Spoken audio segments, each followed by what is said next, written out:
Hey everybody, Kevin from StampAnniething here, and welcome to our Over the Moon Build or Die video. So I'm just doing a background here with an A2 cardstock, and I'm using Chip Sapphire, Faded Jeans, and Stormy Sky to create a nighttime sky effect. And I'm starting up with that Stormy Sky up in the right hand corner, and then I'm moving out to my Faded Jeans, and finally my Chip Sapphire, and then going back in a little bit with that Stormy Sky.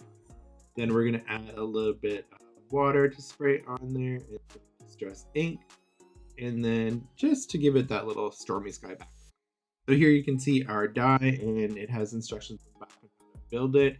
You can see all the pieces, and I'm just getting all my paper aside for my die cuts, like the rocks and the trees, the moon part, and our little Elliot and E.T that will fly over the sky. So once you get them all cut out, which is what I recommend first, is get all your pieces all cut out so you're ready. Then you can go ahead and you can start pasting them to your background. Super easy, super quick.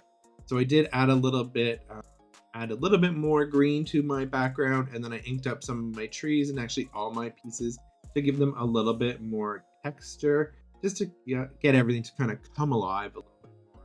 Thought that would kind of just get it to pop.